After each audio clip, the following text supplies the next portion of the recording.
Ladies and gentlemen, I always Hello. start as like an MMA moderator. I'm really sorry about that. Welcome to today's Fireside Chat, which we've been preparing for weeks.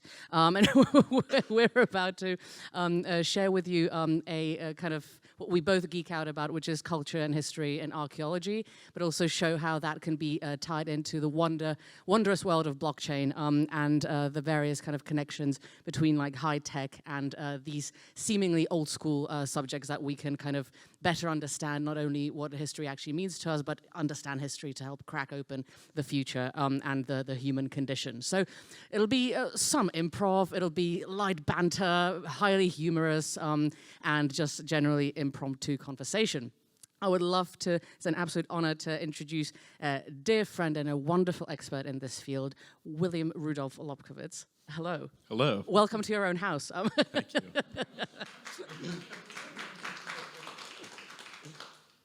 So we actually had an event happen this morning which kind of signifies the connection of the modern and the old, so to speak. Would you mind telling us what that was? Yes. Well, firstly, I thought I might introduce Sara a little bit as well in some way, shape, or form, since this is sort of more of a fireside chat, but we've been working together since 2021, mostly geeking out about history a lot of the time too, but as a cultural anthropologist as well, and someone who has a very wonderful understanding of history and its importance, but also someone who has a great understanding of how technology can help deepen our understanding of that. We've been working very closely in collaboration with our own collections, which some of you have had the opportunity to see upstairs, but also with different historic properties where we can look for ways to find how to bring them to life and how to keep them relevant in the 21st century. I have my various ancestors who are here looking down upon me. These are we've got my 10 times great-grandfather, who's the man who looks like a poodle, then the 8 times great-grandfather on the left side over here. And I think it's interesting being in the witness of their gaze right now, thinking about where we are today, speaking about blockchain and technology here. I don't think this would totally surprise them. I think their concept of what the world looks like today would be the surprising thing, because as much as we talk about how revolutionary this technology is, how we're making great strides and boundaries, we don't know whether this is really respectful to our history or our culture. I think it's wrong to think in this way, because all of those my different ancestors and all of these different people through history were really striving to find new ways of creating new societies that we can live in, new ways where we can make contributions as well. And so some people came up to me today and said, thank you for letting us be here. And I said, thank you for coming, because we can continue putting paintings up on the wall and saying, this is good art and you should appreciate it. But if it doesn't have any relevance in our society today, and we're not able to find new ways to connect with it, understand it, and use different tools to do so, it won't last the test of time and what has already been a 700-year history. So Sara, in her work as well, I wanted to also say, as a research fellow at Oxford as well, is working with the Czech Technical University and runs a research group called Chaos. They don't cause chaos all the time, but they're looking, sometimes, but they look at different ways to do that. But one reason why we've become such close friends is that she's not only fascinated with the history, but she's also been so critical in popularizing this history and helping people understand it and look for new ways for us to work with it today. So today, when what was happening literally in the concert room right before you started your programming here today, we had signed a memorandum of understanding between our cultural institution and the Czech Technical University here, which was a great stride for us. It doesn't seem like it's only the second official memorandum we've signed with a Czech university, and it's with a technical one. The one we signed with before was with the historical faculty, and that might be surprising. There are other institutions and cultural institutions that we can work with here, but I think the technical university will allow us to take great strides and share things with more people as well. Absolutely. Thank you, William. I'm blushing and very honored that we could do this thing together, and that we're also helping the culture come to life, because I actually remember one of the first times that we met was here during NF Castle, and I would love if you could tell us a little bit more about that, because it was just over a year ago that the last NF Castle finished, and roughly about this time I was still recovering from the incredibly intense hangover that I had. But it was also thanks to William, but also thanks to Josef and Porn, that I slowly but surely kind of dragged myself into the blockchain world. And one of the things I was fascinated by is that it's actually not that different from the principles of evolution and social structure and peer-to-peer exchange that have been happening for, I dare say, millions of years, like from exchanging shells in the Grotte du Pigeon, which is an archaeological site which shows one of the first kind of examples of trade, of the archaeological evidences of trade.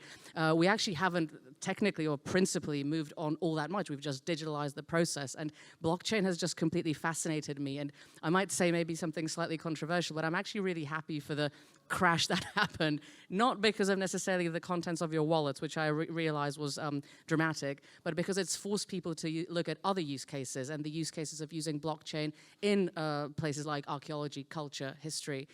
So I'm wondering, Will, because you understand this infinitely more than I do, and you've pioneered this in the Czech Republic, and also you talk about it on a global scene, how you have used the phenomenon of NFTs beyond just a picture of a monkey, how you've utilized that in helping your collections come to life, but also kind of help history be cemented and understood in a whole different way. I'd say with our approach to blockchain, we try to create historical precedents for everything that we're seeing. You were mentioning the exchanging of shells. The idea of a public ledger dates back to the time of Mesopotamia, where you had proof of people's ownership of different properties that existed. And those of you who joined me on the tour today, I gave a little bit of context behind these collections, which have been lost twice and regained twice, first under Nazi occupation and then under communist occupation, where our ability to actually restitute these pieces was contingent upon receipts, paper receipts that were given to us by two totalitarian regimes, which literally had Heil Hitler at the end of that receipt. And that was used to reclaim this property in restitution in the 1990s, which was led by my father. Now you have to imagine we're dealing with 20,000 movable objects spread across 100 different locations during restitution. The complexities around just reclaiming that heritage, but then on top of that having to prove that we were the owners of it, resulted in us first restituting those receipts and then using that to prove. And so in the context of our own history of our family, we've lived through different wars, conflicts that have happened throughout the course of history. This building has been witness to the spark to the 30 Years' War, which was the defenestration of Prague that happened 2 palaces away from us here. And being able to have evidence of different historical events that happened throughout the course of history, ownership structures that have existed as well, is something that is desperately needed and is incredibly important, I think. Whether it be for us as individuals, but I come from an arts background, and I spent a short time period working as a researcher at Sotheby's in the Old Master Paintings department. One of the biggest issues we have is around provenance history behind different paintings, where we have to actually prove that the actual lineage of these pieces is authentic and real. And art historians are notorious for making up some of these histories as well. And so it all has to be proven. The wonderful thing about code is depending on whether you can work your way around it, if you set things up properly, we won't be able to manipulate those things. So in our own pursuits of that, we try to create those historic parallels. And now I'll get to this NF Castle concept, which you had originally asked me about.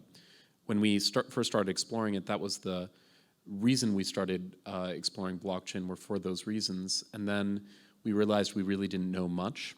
We needed to learn more. I started traveling with a group of friends to California, London, France, and learning more about this technology.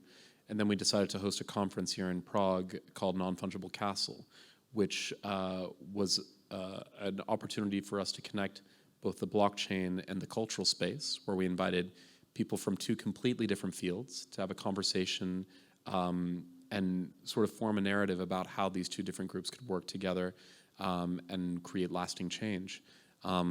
and the unique ability of this palace and these buildings and our family, I think, is to act as mediators between these different groups so that we can create that understanding. So we had crypto degens on stage with like the head of the Salvador Dali Foundation, for instance, which was absurd, but it was really fun because they got in a heated debate.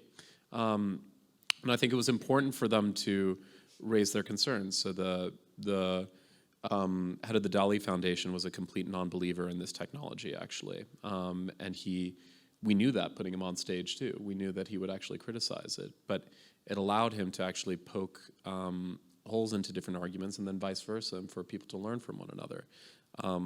So when we think about, so that conference was great in doing that, and one thing we also pioneered during that conference was this concept of proof of patronage, where we use historical precedents, once again upstairs in the collections, where we have a receipt from Beethoven acknowledging his receipt of 175 gulden for the Lobkowicz's patronage of his music. So you have the original working parts of the 3rd, 4th, and 5th Symphony upstairs, which you can see. But that receipt we used as a way of creating a concept called proof of patronage, where we took a painting that was in need of restoration. There would be a hole or a scratch in the canvas. We would take a digital reproduction of that piece and sell it as an NFT at the cost of the restoration of the piece, meaning that when you purchase the NFT, you're paying for the restoration of the piece. And 6 to 9 months later, we then send them a second NFT as an airdrop where they see the restored piece in its final form. And this way, we're taking people on the journey of philanthropy, where they can better understand what goes into putting these pieces together. We treat them exactly as we'd treat any other donor. And it's like adopting an animal at a zoo in many ways too, but these animals are different paintings. And many of the this lady you see over here is the result of a restoration, actually. There's another lady over there in that room that's a result. There are 65 different paintings that we managed to restore. And this, including this room, we're actually really lucky we're in this room because there's a lot of things I can point to. This is the Chinese Belvedere, which is painted with these beautiful frescoes that date back to the 20th century. We created a 3D NFT, actually, working with known origin, where it actually allows you to import the NFT into certain digital metaverses where you can walk into the space, see exactly what it looked like before and what it looked like after. And you're capturing a moment in history in that transformation, which is interesting. So that's been our most successful endeavor, I'd say, in this space. But we're continuing to explore as we keep moving forward. But the conversation is so key between the different groups to do it. Yeah, absolutely, and it's a beautiful example of how, like, a spark. God, that sounds like some kind of communist quote, but like how a spark can cause a fire, you know. And with Williams and the family's work, it's inspired a lot of people around the Czech Republic and not just in the Czech Republic, to get the ball rolling with really using blockchain in the cultural sphere, including myself, because I was first of all, I had no idea what you were talking about. Then I was like, okay, I really need to educate myself so I can hold my own in a conversation, and I became absolutely fascinated by this. And not only do we hope to pursue this at Oxford with Dr. Catherine Eccles, who is very much exploring how to digitalize cultural heritage in a scalable way, but purely for me as an archaeologist, blockchain actually becomes very, very interesting in how you record history. There's this kind of age-old kind of philosophical question that you ask archaeologists: when do you stop being a grave robber and you start being an archaeologist? And a part of that actually is just the period of time that passes between the active live history and like between the thousands of years of what you're exploring. But at the same time, we often see history as something long in the past without realizing that we're actually living it. We're living through an Israeli-Palestine conflict. We're living through a war right now. We're living through an economic crisis. We live through a pandemic. Like in 1,000 years' time, there'll be kids, poor bastards, you know, reading this in the history books, trying to get all the dates lined up and thinking, oh my God, what is the interpretation of these events? And it's very much our responsibility to have that interpretation in as diverse way as possible, but also in a way that cannot be changed. Because, I mean, I'm a huge fan of memes. I don't know how about you guys, but memes are great. And there's this great meme that basically says, isn't it cool that like only the good guys ever won wars in history? And it's very much the case that if you do win a war, or if you do have the economic or kind of military superiority, you get to write that interpretation of history. And even key events, I mean, I was in bed at 2 a.m., which shows you how slightly unhinged I am, reading about Hannibal's crossing of the Alps, and I was reading some of the interpretations, and actually even one of the most prolific aspects of the Punic Wars, we don't understand. We don't know how many elephants survived. You know, some say 12, some say 1 out of the 37. It all depends on like the Roman interpretation of like the basically the sources of the time. But that's just Hannibal's crossing of the Alps. Imagine like how many different interpretations of history, archaeology are being done, and how that's being used to justify the present, the ruling of the nation states, foreign policy, domestic policy. All of that is often based on historiography that is often highly skewed. So one of my huge hopes is using blockchain to make history as objective as possible, the interpretation as kind of cemented as possible, but also in archaeology to prevent people, for example, from stealing our stuff and stealing our ideas. To give you a concrete example, I just returned from a expedition in Guatemala where we're looking for a lost Maya city. Unfortunately, there's an embargo on the information, so I can't tell you nothing, but in January there might be something. Who knows? But nonetheless, like one of the things that happened to us from a previous expedition there is that a kind of competing archaeological team, we don't know who it was, the Americans, stole one of the stelae that we left there. So we basically dug it carefully, like underneath some earth. We left it there, like hoping to return to it the next season, and voila, it was gone. And then the people who were working said, yeah, they basically just have a helicopter that airlifted it out of here. We're like, yep, the Czech expedition doesn't have money for a helicopter, but you know, that's fine. But it's not just about the physical object anymore. For example, what they then do is they take it to a museum and they chronologically alter the interpretation of that stela to make sure that we cannot trace that interpretation to that particular stela, and that they're basically like in the clear because there's no context for that find. And like all that like basically we have is some like very grainy photographs from like a Motorola phone and maybe like some notes in the field book. So using blockchain as a proof of find or a proof of discovery, but also proof of interpretation, because often you chat by the campfire and you say, oh, this stela might have a snail with a penis playing basketball, which you might laugh at. That's a genuine Maya iconography that has been discovered. So, I mean, archaeologists, whenever we don't know, we just say it's a fertility ritual, right? But this is a snail with a penis playing a ball cord game is an actual thing that we have seen many times, worryingly and scarily enough. I mean, the Maya were not as ethereal as we think they were. But for example, you say that interpretation, where do you write it down? How do you record it? You're just chatting amongst friends. And then someone can like basically leak that out and publish that before you. And then but it's not just about the prestige, it's all about the grant money and the H index and the citations that then go to that person, which means that you won't be able to get money for your research just because like you were like too loose with your interpretation of a snail with a penis. So using blockchain for archaeology, as ludicrous as it might sound, is something that will really help history, I think, form and shape itself, and it's the best gift that we can give to the future generations as well. Sorry, I got all teary-eyed about a snail with a penis, and that's the last time I use that phrase today, sorry. Will, I won't circle back to the graphic nature of that, what you just said. But the thing I wanted to acknowledge there, which was quite interesting, is capturing historic moments. Actually, when you as a archaeologist visit the site and trying to make sure that we have some evidence of you being there, seeing the site. This is something that we're also quite interested in exploring, proving people's participation in historic events.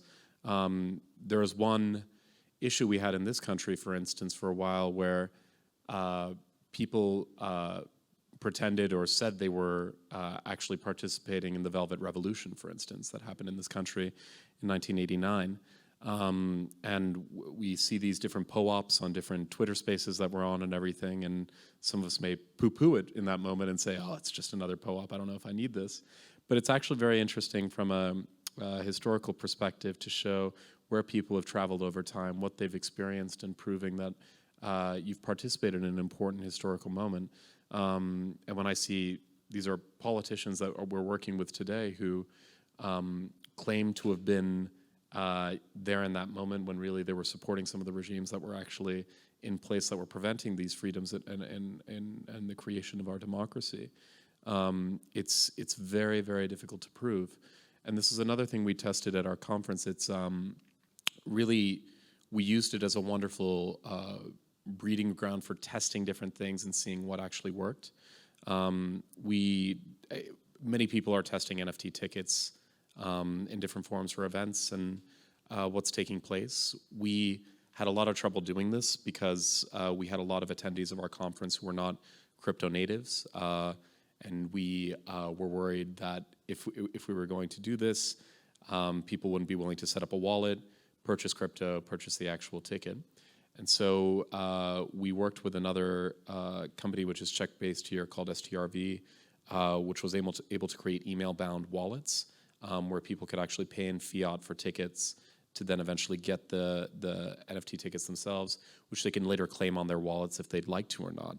But we stayed true to the concept of actually using NFTs that prove your attendance in a certain event.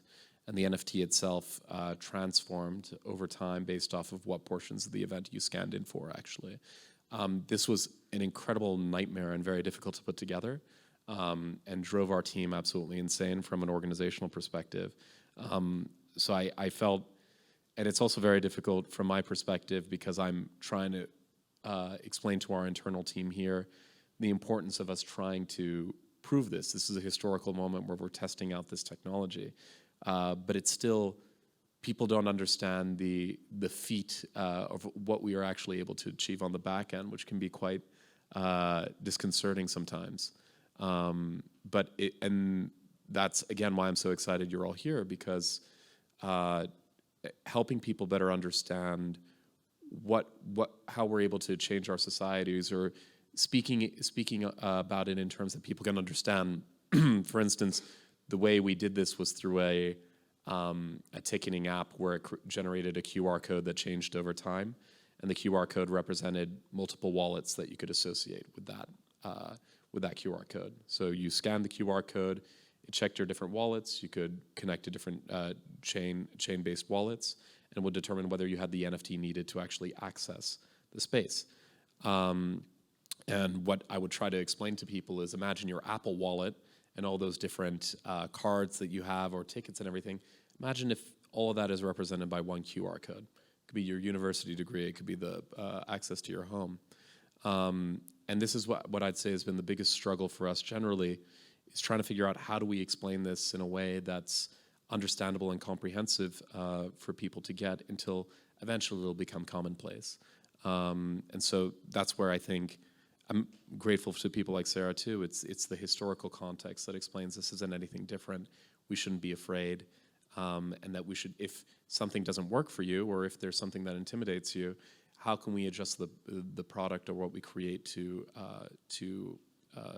fit what your needs may be. Thank you.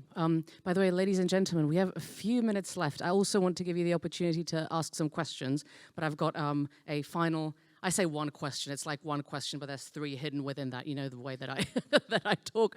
But just a quick precursor to that, I want to ask about like the fetish of the physical object, because we're still, like, I think in our minds not quite able to divorce that to a certain way. And just to give a concrete example with this Guatemala shtick, one of the things that we're not allowed to do unless like it goes through a really long round of the Guatemalan bureaucracy is publish whatever photos of whatever finds and whatever buildings we might find. And given that Guatemala has been a dictatorship for the last 40 plus years, they had a civil war on, they actually had elections while we were in the jungle, so we had an escape through Mexico. It was a lot of fun. I didn't tell that to my mum and granny, one of the things that we can't do is, for example, we have to wait for a really long time to show any evidence of the finds themselves. One quick bypass that we found is actually virtualizing and digitalizing some of those objects using photogrammetry and 3D scanning and recreating them the way that they might have looked, 3,000 years ago. We're actually able to show them without showing the actual photo, because Guatemalan bureaucracy doesn't like account for 3D scanning, and it doesn't account for augmented and virtual reality, which is quite interesting, and we're kind of like playing around with that at the moment. But I want to kind of circle back to both a fascinating guest that you had at last NF Castle, Luti Art, but also how you view, the future of your own collections and the future of your own physical objects that are everywhere around us. Because of course we can have 3D scans, but there's still emotion. We are humans, and it's your family stuff that you've been collecting for the last 700 years. So how do you kind of bridge the realm between the physical and the virtual in your head, and also like in the Lobkowicz family strategy? I mean, I think this is an issue for museums around the world, is when we talk about digitization and finding ways to make these pieces more available to people, I think that's an incredibly noble and important pursuit. However, we can't forget that these objects still need care and help and preservation.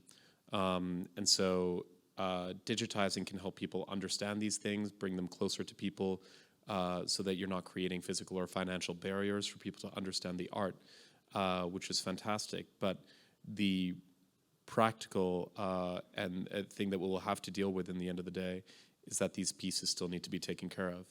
And this is where licensing becomes an incredibly complicated field as well. There's nothing preventing any of you from taking your iPhone or your Android and taking a photo that will be of a high enough resolution of these different paintings to post it in your rooms and do whatever you like. But one thing that helps fund these collections are licensing things that we do around products or things that we do. There's technically, though, nothing stopping someone from taking a photo of this lady and creating a pillow, which creates problems. We still need to find ways to support these collections and make them accessible. So the way we think about technology as well is we want to enhance our understanding of the pieces, but not take away the physical experience that you can have with them. And you mentioned Luti Art, which is a interesting example.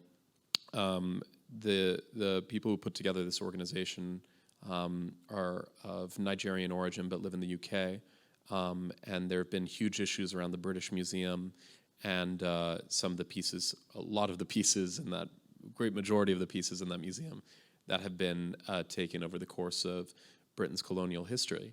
And the Benin bronzes in particular have been something that have captured the attention of many different people around the world, because this is the national heritage of the Kingdom of Benin, which represent what is today modern-day Nigeria primarily, that has these pieces that are critical to that cultural heritage, which were systematically taken and looted from the king's palace. And the concept that this group came up with is that they were stealing back their heritage. And so they went into the British Museum. They scanned these pieces using photogrammetry, and they claimed back the piece without necessarily stealing it. Technically, there are all sorts of issues around that from a licensing perspective, from the perspective of the museum, but they weren't really going to get into an argument about this whatsoever, because it was problematic from a PR perspective, to say the least.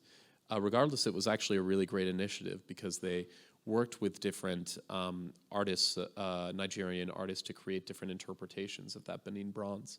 And they shared the data with them, open source, so that they could actually create their own NFTs based off of the project, which supported Nigerian artists in that area, but and also raised a little bit of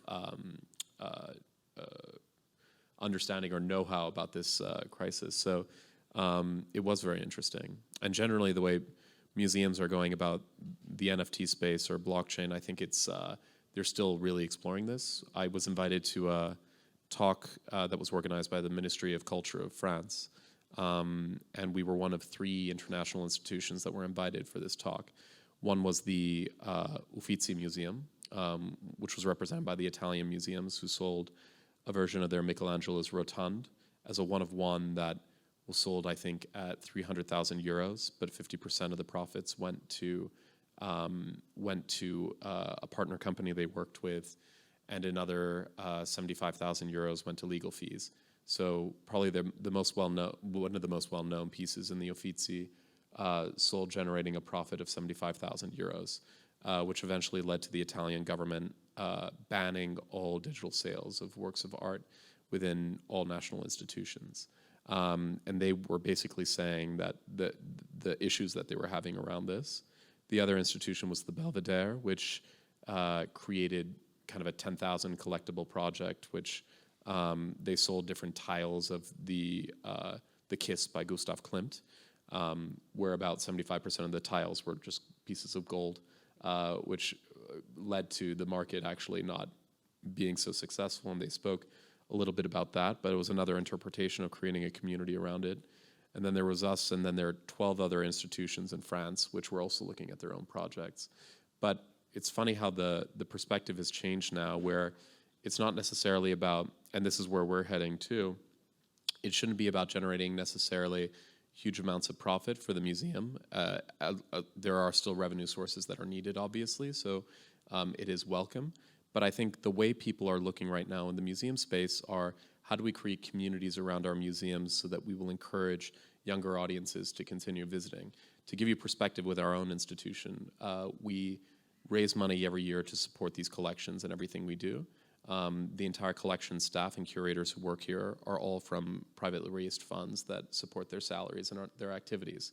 Our restorations are done based off of how much money we're able to raise to support the collections, and we do this primarily without public funding, or very limited. And the age bracket for most of our donors are between 60 and 80 years old. Now, from my perspective as a next generation and someone who is trying to think about how are we able to preserve these things for the future, it's become abundantly clear that we really need to look at finding new ways to generate interest in these collections where it becomes relatable to other people, where we're not sitting in an echo chamber of our curators' thoughts as we're going through, but finding ways to make this culture as relevant as possible for people so that they want to find ways to preserve it, protect it, and share it with others, which is the mission of these collections.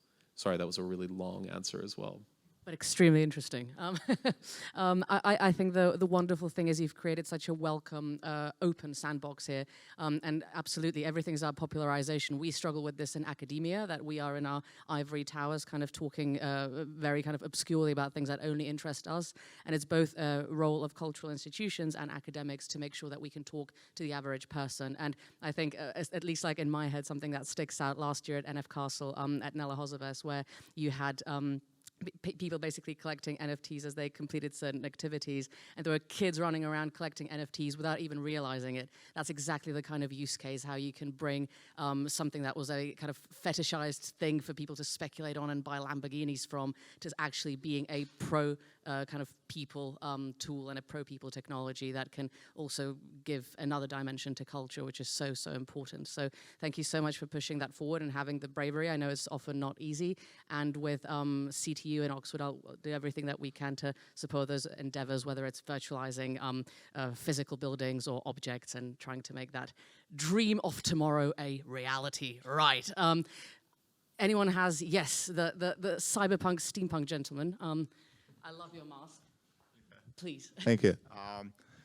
How do you see the concept of the immutable authenticity in the era of AI-generated content? Both of you. Oh, that's actually a very good question. We discussed this again last year's NF Castle with Sophia Robot from Hanson Robotics, where we discussed when something is generated by AI, obviously you can track that somehow in the database, and to at least like register that moment of generation as a unique moment. Obviously, sometimes with the structure of neural networks, and by the way, I'm no expert at this, I merely pretend, but from the little that I do know, it's very difficult to trace which concrete training data that image picked to generate like what you're seeing at the end, or whether that's what word generated like a poem or a song or whatever that might be. So I think that we need to be able to pinpoint in the database the genesis of that moment, and to basically be able to kind of associate that with a concrete kind of generating program, because there's a big difference again with licensing. OpenAI at the end of the day is a private company. If you have an open source generative algorithm, I've seen people, this really kind of made me angry when, for example, DALL-E and Midjourney first came around. There were these kind of speculative, I call them like the 90s businessmen of in the Czech Republic, where you kind of like speculate with other people's work and other people's people's intellectual property. And they would generate images in DALL-E and then like sell them, create their own gallery and then sell them for huge amounts of money just because they were relying on the fact that people don't understand what generative AI actually is. So they generate them for free and then sell them for like, 50,000 Czech crowns a pop, which I actually find disgraceful, especially given that the generative AI mechanisms were partially invented by Tomáš Mikolov, who's a Czech scientist who doesn't get really any credit for them these days because he created them as open source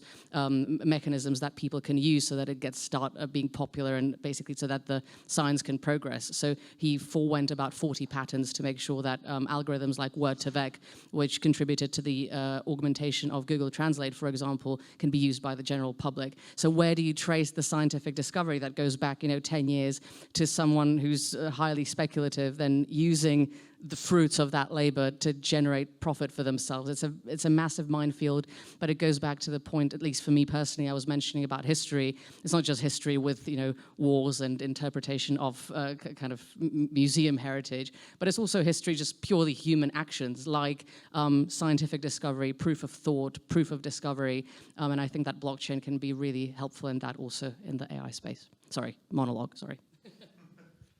I think I have less to add in this space as well. I'm less of an expert for sure. What I will say in our case, I think our use of artificial intelligence is there are a lot of really interesting use cases. We spoke with the Czech Technical University today about some things they could look at. One thing that's quite interesting actually is that our painting by Peter Bruegel the Elder is a painting that is a series of 6 paintings, and one of them is lost. And one thing that would be very interesting, if you can replicate the hand of the master as much as possible, is to determine what that 6th painting could look like.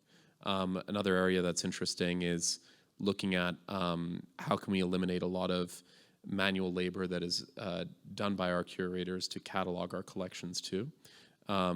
We have 4 kilometers of library and archival material, and just cataloging that material should take somewhere between 7 to 10 years with current practices at the moment. What we're talking, again, with the university about is whether we can create, whether we can train models to actually read and analyze historic German. Kochenschrift is a very specific type of writing to actually analyze and digitize and transcribe many of the pieces that are here and create a brand new catalog based off of that, or even ask it to generate a new cataloging system based off of the different material that exists. So it's about eliminating human labor and learning to work with it. And we have a bet right now between one of our curators and one of the people from the Czech Technical University. The winner gets a crate of champagne. Whoever is able to transcribe and recatalog just the catalog that was written in 1923 that we're still working with to this date, gets a crate of champagne. So we're going to see who wins, the curator or AI, but it's a fun test. We have a lot of fun, yeah. Any more questions? Yeah, one more question. So we mentioned AI, and effectively AI can create a lot of things without limits, and that's a bit hard for art because there can be too much. Another current is generative art, and I wonder what are your opinions on that? I'll start because at our conference we organized, we actually had a lot of generative art pieces on display. And I think it's very interesting because we had a large debate about this. People from the artistic community, there are a lot of people who actually hate generative art with a passion. And I had a conversation with a director of a museum institution here about one generative art piece that we had put on display where we tested this. We asked a group of artists known as oh my goodness, Obvious, based in Paris, actually, who are an artist collective that create generative art pieces. And we gave them access to 150 images of maps that we have in our archive, which aren't on public display. And they're incredibly difficult to display because there are these massive books of maps, and you would have to turn a page to see each one physically. And they're just sitting in a library. So we gave them scans of those pieces. They inputted those inputs into their algorithm to create a brand new animated piece that was trained on their algorithm to put that together. The amount of work that went into that, there's actually quite a bit of work that goes into that coding. And there's artistry in the code itself in order to create a piece. I see, for me personally, I see code as a form of, if it's creating some sort of output, I see it as a tool to create something, to create a work of art. That creates some difficulties around the area of AI, I think, but when I'm thinking about generative art, which is done with a purpose to create something as well that is of an artistic nature, I see code similar to a paintbrush and those advances of technology. Where I have trouble is when that artistic making the separation between artistic quality and an artistic idea that came about, and just sort of putting something together for financial gain. And this is something that you see very often in the NFT market. And one thing that really I did not like about the space, because you had these 10,000 collectible projects that were put together, which were primarily being created by generative art, but like generative pieces that were being generated by a machine, which have artistic qualities, but were not art for art's sake. They were done for image composition, exactly. And that, I wouldn't call that a work of art. I would call it an instrument for, there's not an artistic act that goes into it as much. Thank you. Yeah, just very briefly on that, I think I love historical parallels for that reason, because a very similar debate was going when it was the rise of the Impressionists, because basically, okay, I love Van Dyck, for example. I love like the old like Dutch masters, but at the same time, like there was with manufacturing and the Industrial Revolution, you had the manufacturing of paintbrushes. Suddenly, you didn't have to have a workshop of 20 poor underpaid bastards preparing your paints and your canvas and everything. And essentially, like the old school like generation got quite angry about the fact that suddenly you have, Monet and Manet kind of sitting by the Seine, and they can whip out, 3 paintings in a day, and that is disgraceful. We had to labor with blood and sweat and tears for 3 months to like create one cuff on a collar. So I think that we're going through a very similar thing now, and it's important also to create these historical parallels so that people realize, exactly as William said, that there's a lot of art that goes into the code, into making sure that the thing even runs, to help with the post-interpretation for the post-processing. So yeah, it's definitely not a conversation that we have for the first time, and I think it's a thing with AI in general, with humanity, that we love hard work because it's what gives us justification, because that's the way our society's currently structured, and that's one of the things that I'm interested to look into in our research group. I have no answers, just like fascinated by very similar things. Yes. Hi. So obviously you guys are like history experts, right? But I want to connect back to what you mentioned, Sarah, in terms of like thinking in 5,000 years, the children of that time kind of like looking back and thinking also, okay, what are your thoughts on the technology, not necessarily for the historical pieces that we have, one of the most amazing collections I've seen in my life here, but for the artists of now and of the future and the tools that they can use with this technology for themselves now and for the future generations. Just very quickly from me, I think what we will have to deal with is a restructuring of the hierarchy of culture. I used to work in museums very briefly when I was working for an AI company. We used to predict visitation based on various internal, external factors. So for example, we figured out why people are not coming to the National Gallery anymore, and it wasn't because of Brexit, it was because it was very expensive to stay in the center of London, so people would just stay on the outskirts of London, and even though that the National Gallery was for free, the trains are so expensive that it wasn't worth for them to come into the center. So it was a different way in which people started interacting with culture and interacting with the city as well.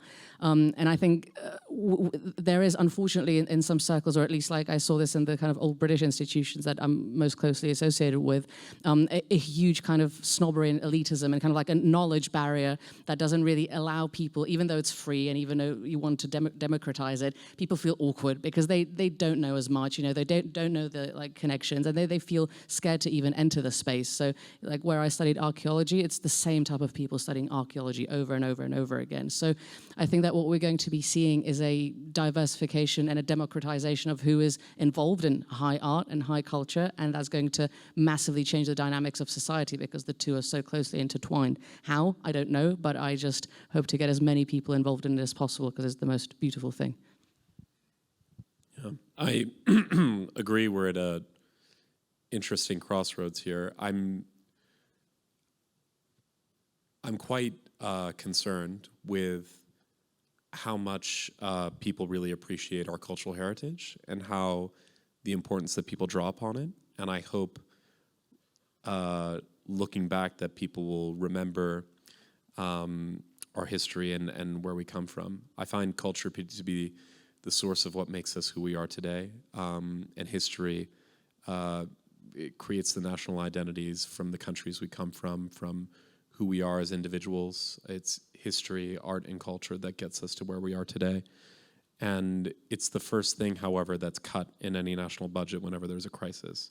It's the first thing that we scoff on when politicians think about, oh, what should we really be spending our money on as well.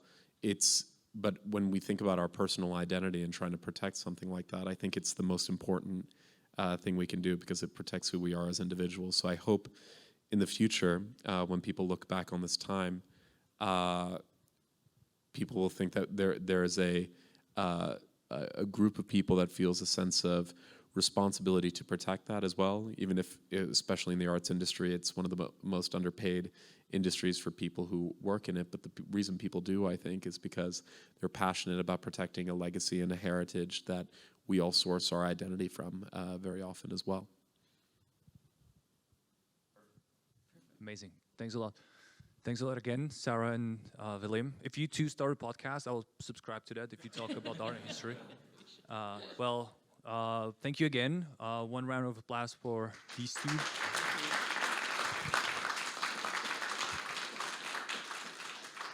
Amazing. So this was it. That was the whole programming that we have, or even didn't really prepare for the event.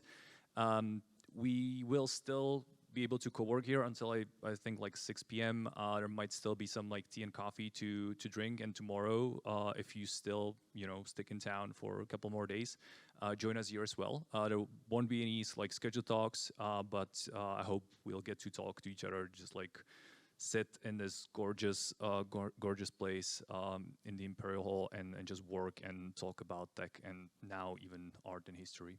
So thanks again, all to you. Yeah, if you want, go for it. Thanks all for coming. And there's the event on 28th. So if you are sticking here around for a couple of days later on, then on 28th, Tuesday evening, there's a beer fight developments meetup. So you're really welcome to come there. Yeah, awesome. If there is like anything else you wanted to share, like some people were asking me about an after party. I didn't really plan anything, but there is a group of like 250 people. I'm sure you will find your peers there. So please just do you. And yeah, again, like I'm bad at like these endings. So like this is it. Well, I will just shut up now.